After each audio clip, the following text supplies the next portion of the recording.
Jordon.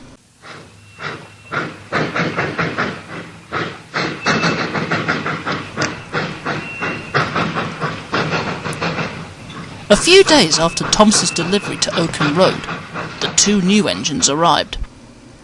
One was called Jordon, and the other Kirsty. Kirsty was a Yugoslavian tank engine, but was rebuilt to the designs of the southern region's USA-built dock tank. Before coming to Oakham Road, Kirsty spent her life in Wales, before being withdrawn and was secretly purchased and brought to Sodor. Jordon, however, was a Great Western saddle tank engine. He worked in the same region as Kirsty, but wasn't confined to working at a quayside. Kirsty stood in the shed. "Nice," she smiled. "Very homely." "I'm glad you like it," said Tom happily. But then he noticed Jordon, who was looking a little low. "What's the matter, Jordon?" he asked. Jordon looked up. "My wheels feel odd," he replied. "They've been like this on the way here." "In what way?" Tom asked. "Well, I keep hearing this strange creaking sound every time I go up to speed," replied Jordon. "I'm sure the controller will sort that out for you soon," Tom assured him. "I hope so," Jordon sighed, but he was a little unsure. Early the next morning, Jordon's driver came. "Come on, boy," he said. "The controller wants us to fetch some building materials from the main line." Rather doubtfully, Jordon moved slowly out of the shed and headed off up the line. The junction on the Oakham Road line was called Acorn Junction. It had two separate tracks. One was the passenger line, which led to the workstation on the main line, while the goods line led to the big station which connected with the other railway.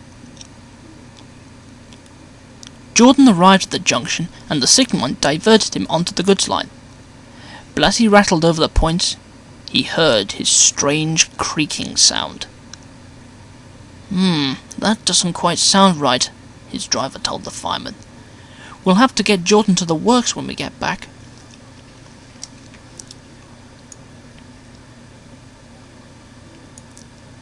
They arrived at the big station in good time, where Wendell, one of the works diesels, had organised his trucks earlier that morning. Jordon looked at the long line of trucks, and he began to feel worried. "Come on, Jordon," comforted his driver. "You've handled heavier trains than this in the past." "Yes, but that was years ago," muttered Jordon. But he kept it to himself. After his tank was filled to the brim with water and his coal bunker was full, Jordon coupled up to the trucks. "Okay, here we go," he thought, as he pulled slowly and carefully away, with the trucks clattering and clanking behind him.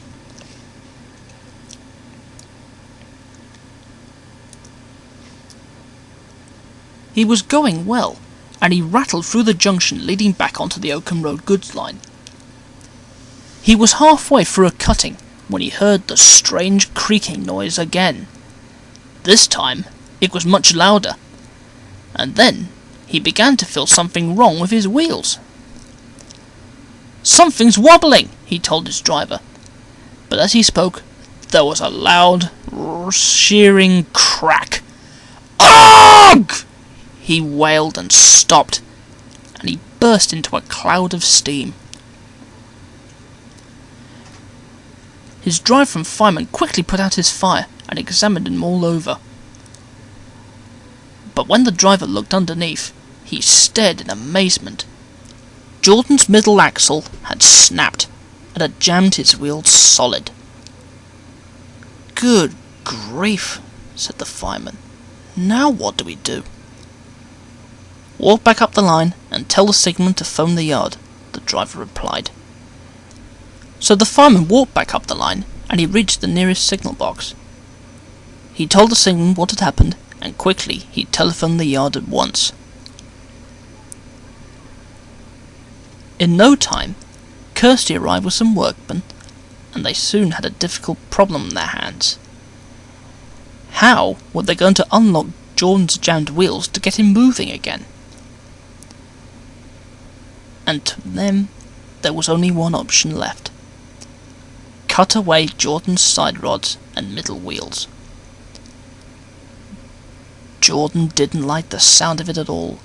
He shut his eyes and prepared for the worst. The workmen set to work, and after half an hour, the side rods and middle wheels were soon removed. Then, Kirsty cobbled up to Jordon and pulled him slowly back to the yard, while a diesel shunter came to push the train on. Later that day, Mr. Birch, the new controller, came to see Jordon, and he then examined his shattered cutaway parts. Just as I suspected, he muttered. A rush job. A soddy, rushed job. Some people can never do a job properly when you want them. He muttered to himself for a few moments, and then turned to Jordon.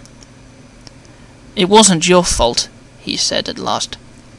Now, I've had a discussion with the Fat Controller, and he's agreed to send you to his works to be mended.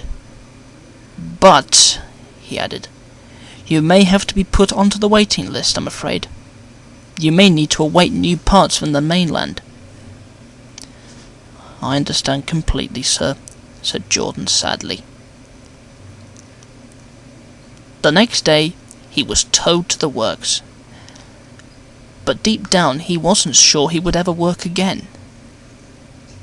But between you and me, that's another story.